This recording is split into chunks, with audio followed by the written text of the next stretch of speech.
and here from Golf Quest, helping you navigate through the mental side of golf. So how can you make small incremental increases in your confidence? So confidence is obviously crucial for any sport, any activity in your workplace, etc. So confidence breeds confidence. Success breeds confidence. It's probably a better way to describe it. So how can you do that? By creating a way to see improvements consistently. So what we have to do is make sure we concentrate on finer elements in the golf swing. I'm not going to talk too much about goal setting, but it is an element of goal setting. Everyone hates goal setting, whether it's because you deal with it every day in your business, KPIs, etc., or it could be just that you're over it in regards to when you're a junior golfer, all these goals that you set. But it's important that we focus on small increases in performance goals, not outcome goals. You cannot control outcome goals, and outcome goals are basically your score. You can't control your score. You can control your performance, which will hopefully increase or decrease your score in golf, right?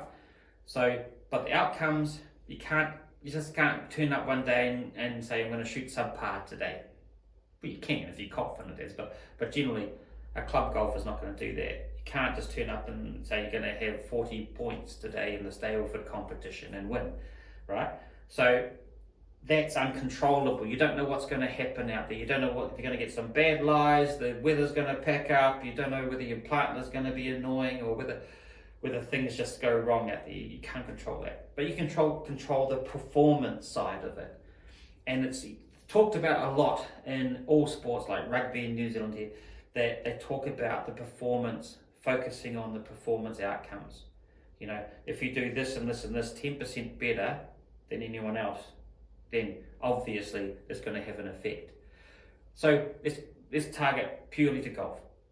So what could you do to help you with your performance? Okay, so the basic and most basic ones are greens and regulation, fairways and regulation, chipping up and downs, into chip up, one putt, bunker up and downs, and putting. Let's start with putting.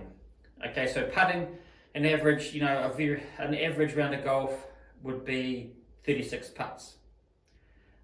For a pro, they're probably looking in under 30 each time, but obviously you're hitting more greens, so it could vary a little bit.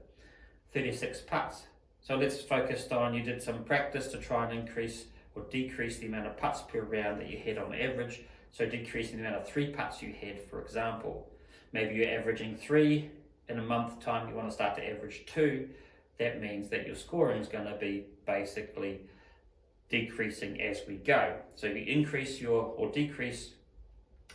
performance goals, achieve your performance goals, you're going to get increases or decreases in your score. It's going to help your score. If you hit more greens, it's generally going to help your score. Hit more fairways, hit it straighter, generally going to help your score.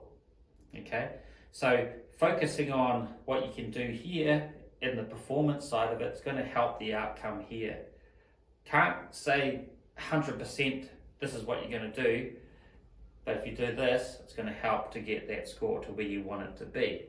So it's a little bit harder to describe, but in the future program that we're going to have, we'll go in detail on how to do this, and it's an element that probably your coach may be talking to you already about. Brilliant if so. But if you're able to do some chipping practice, for example, 10 balls from a block chipping position, that means, what I mean by that is something that's easy chip, bread and butter chip, that you should be able to get up and down most of the time. You start off and you test yourself. You might get 5 out of 10 times up and down on the practice range. Okay? Then you set a performance goal for practice that you want to average 7 out of 10.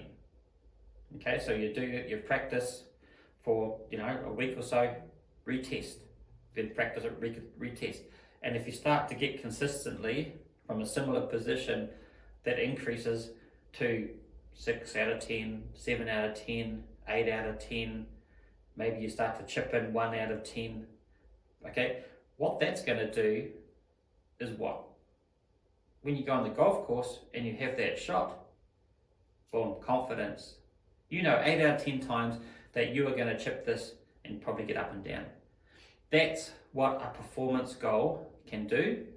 That's what a performance goal can do when you're practicing, when you're pulling, sometimes practice can work really well, but you can't take it to the golf course. This is one way of the practice range that you can actually do that by performing these little performance goals as part of your practice. Block practice, I was always a block practice person, love it, but it's like sometimes it doesn't help the on-course play. So those kind of things can happen.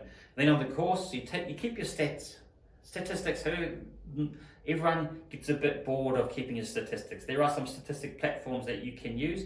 I think sometimes they're a little over complicated. Keep the simple ones. How many greens you hit, how many times you get up and down, how many fairways you hit. It can be a bit unfair because you sometimes do a good fairway and it misses the fairway. But how many bunker shots you get up and down. Little booklet, write it in there, do 10 round averages. Boom.